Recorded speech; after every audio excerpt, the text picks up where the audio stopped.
ఈ ట్వీట్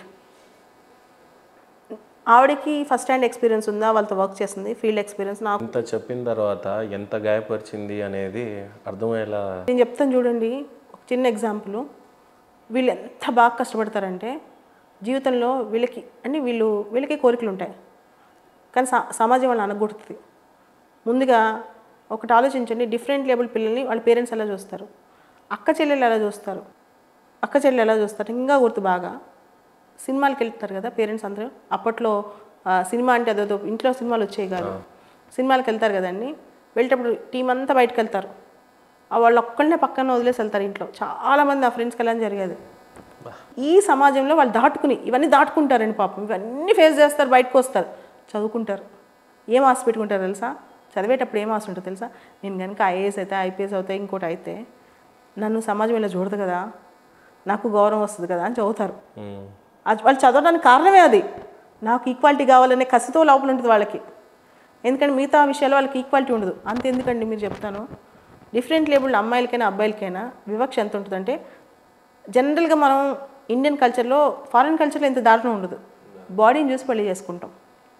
మన కల్చర్లో మనం మనిషి షేప్ చూసి, బాడీ చూసి, వాళ్ళు అందంగా ఉన్నారా, తెల్లగా ఉన్నారా లేదా, కాళ్ళు చేతులు సవ్యంగా ఉన్నారని పెళ్లి చేసుకుంటాం. మీరు ఆలోచించండి, దివ్యాంగులకి నిజంగా సొసైటీలో వాళ్ళకి లైఫ్ పార్ట్నర్స్ అయినా సరిగ్గా దొరుకుతారా?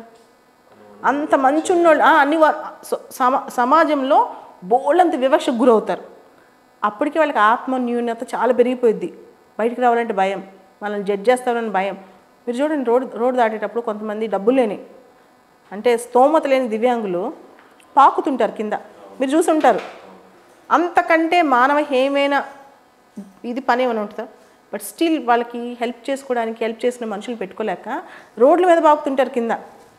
వీళ్ళందరి కోసం నా వంతుగా నేను చేస్తాను, నేను ప్రపంచానికి చెప్పాలి లేదా ఇంకొకరికి సమాధానం చెప్పాలి అనుకోవట్లేదు. కరెక్ట్, చాలా నిస్పృహలో ఉంటారు, అసలు చాలా ఇదిగా ఉంటారు, ఇంకోవారిని చూస్తారని సిగ్గుపడుతూ ఉంటారు.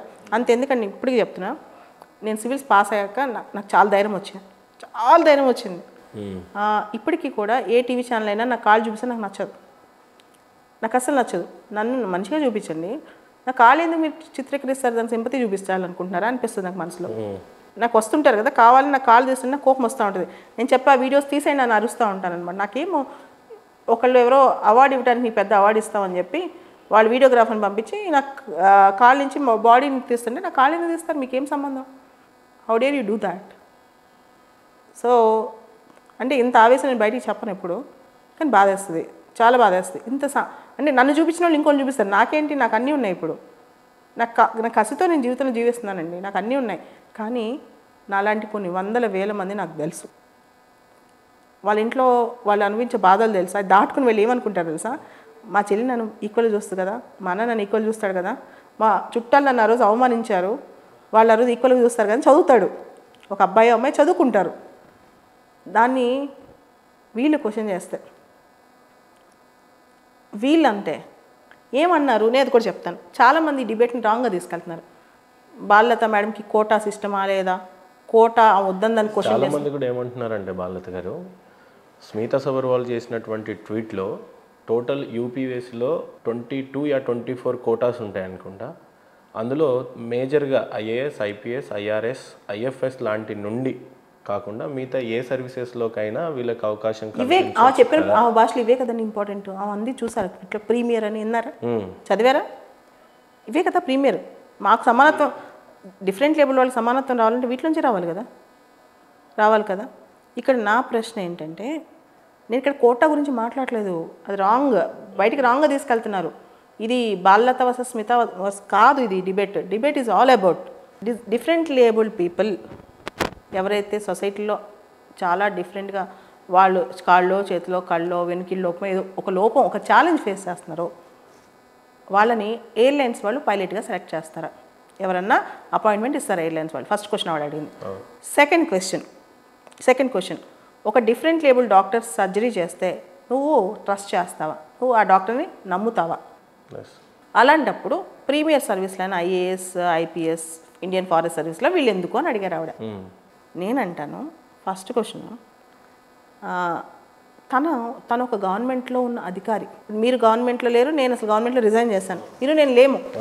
మనకి మన ఒపీనియన్స్ పబ్లిక్లో ఆ విధంగా వెల్లడించే హక్కు ఉందేమో ఉంటే, లేదు మనకు కూడా ఒక వర్గాన్ని హేయమైన మాటలు మాట్లాడే లేదు, ఆవిడకి ఉందేమో అనుకుందాం కొంతసేపు.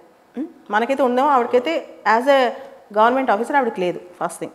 రెండో క్వశ్చన్ నాది, గవర్నమెంట్ పాలసీ, కాన్స్టిట్యూషన్, తర్వాత వీటన్నిటికి మించి వీళ్ళకి కొన్ని రైట్స్ ఉన్నాయి. అవును, దట్టు గవర్నమెంట్ సర్వీస్లో చేస్తూ సోషల్ రెస్పాన్సిబిలిటీస్ అనేది టూ హై ఉండాలి ఖచ్చితంగా.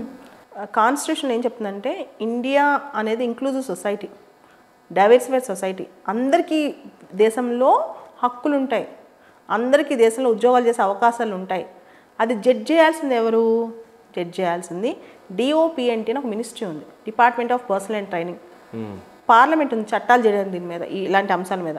వీళ్ళిద్దరు తప్పు చేస్తే క్వశ్చన్ చేయడానికి జ్యుడిషియరీ ఉంది, వాళ్ళదే డిబేట్. వాళ్ళు ఎలా నిర్ణయం తీసుకుంటే కంప్లీట్లీ డిఫరెంట్ టేబుల్ కమ్యూనిటీ కానీ, అది ఎస్సీ కమ్యూనిటీ కానీ, ఎస్టీ కమ్యూనిటీ కానీ, ఓబీసీ కమ్యూనిటీ కానీ ఉండాల్సిందే ఒదిగి. అవునా? ప్రపంచంలో ఏ రిజర్వేషన్, ఏ కేటగిరీ ఎవడైనా సరే కాన్స్టిట్యూషన్, పార్లమెంట్, జ్యుడిషియరీకి ఉండాల్సింది. నా క్వశ్చన్ ఏంటంటే, ఈవిడ స్మిత ఎవరైతే ఉన్నారో ఆవిడ ప్రాబ్లం ఏంటంటే, ఆవిడ రాసేసారు దాని మీద కొన్ని వందల వేల మంది చర్చకు దిగారు. ఫస్ట్ 24 అవర్స్లోనే చాలా చర్చ జరిగింది. ప్రియాంక చతుర్వేది అని చెప్పి శివసేన ఎంపీ కూడా రెస్పాండ్ అయింది, అలానే సుప్రీంకోర్టు అడ్వకేట్లు రెస్పాండ్ అవుతున్నారు ఆమెకి. బట్ తను రిట్రీట్ అవ్వట్లా, తను రిట్రాక్ట్ చేసుకోవట్లేదు, తన స్టేట్మెంట్ వెనక్కి తీసుకోవట్లేదు, విత్డ్రా చేసుకోవట్లేదు. అంటే ఏంటి ఆమె స్టేట్మెంట్ తప్పు కాదు అని అర్థమా, లేదా మీకు అర్థం కాలేదా? నేను కూడా పెట్టాను కదా, నా గొంతు వణుకుతున్నా నిజమే మాట్లాడతానని.